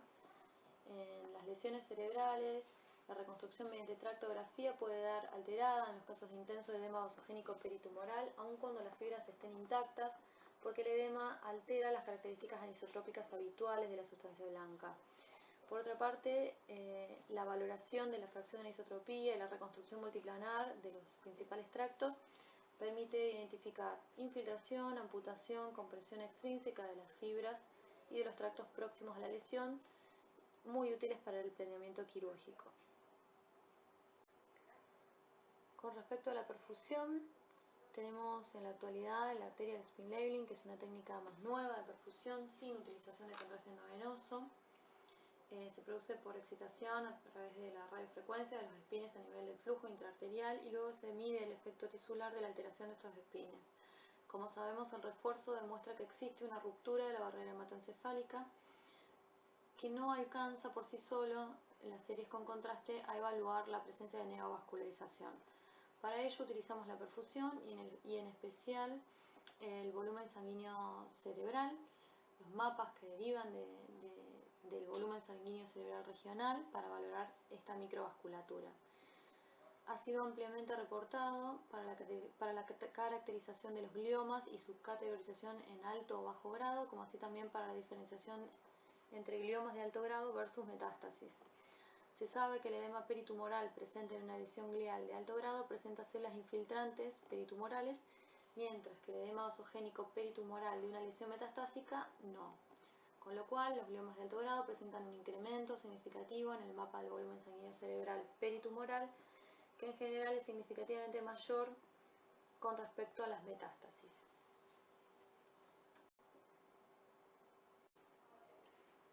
La espectroscopía, como ustedes saben, pueden ser mono o multivoxel. Los principales metabolitos que evaluamos en la práctica clínica son la colina como marcador de recambio neuronal, está involucrado en la síntesis y degradación de la membrana plasmática, aumenta en procesos que generen recambio en la membrana celular y en neoplasias que cursen con hipercelularidad también. La creatina está vinculada a la energía celular, en la generación de adenosín trifosfato y metabolismo energético. Es el metabolito más estable y constante, por lo que se utiliza como referencia. El N-acetilaspartato es un marcador de viabilidad e integridad neuronal y se reducen en desórdenes que destruyen o reemplazan neuronas. El ácido láctico, que resuena a 1.33 partes por millón, mide el metabolismo anaeróbico. Es un producto final en la glucólisis que se acumula cuando el metabolismo oxidativo no puede cumplir con los requisitos energéticos y normalmente es muy bajo. El ácido láctico se encuentra elevado en los accidentes cerebrovasculares agudos, convulsiones recientes, neoplasias de alto grado y necróticas. Las lesiones altamente celulares que superan su suministro de sangre consumen oxígeno y dependen de la glucólisis anaeróbica con producción de lactato. Además, ciertas neoplasias tienen glucólisis elevada independiente del metabolismo oxidativo. El mioinositol está vinculado al crecimiento celular y al almacenamiento de la glucosa. Tiene un pico prominente a 3.56 partes por millón que se detecta principalmente con un corto tiempo de eco. Está situado en la glía, en los astrocitos, indica gliosis y está elevado, y está disminuido en lesiones primarias de alto grado. Se eleva en casos de gliosis. Los lípidos indican daño celular, resuenan al 0.8 y 1.5 partes por millón, son indicadores de necrosis, aumentan en neoplasias primarias y metástasis. En general, en lesiones metastásicas lo que encontramos es un descenso del N-acetilaspartato, incremento del pico de colina, aumento del lactato por alteración del metabolismo normal de la glucosa con la resultante hipoxia local. Los lípidos se incrementan también en neoplasias de alto grado, secundaria a la necrosis. Las regiones con elevación del lactato se corresponden con elevación del volumen sanguíneo cerebral en estudios de perfusión. Lo que se utiliza también es la relación N-acetilaspartato-creatina y colina N-acetilaspartato y su comparación con áreas contralaterales sanas o visiblemente no alteradas. La cuantificación absoluta de los metabolitos del cerebro no es algo fácil de llevar a cabo y no es utilizada en la práctica clínica diaria. Bueno chicos, y así llegamos al final. Es un tema bastante largo y tedioso. Les dejo mi mail, cualquier duda o consulta, no duden en escribirme. Hasta pronto.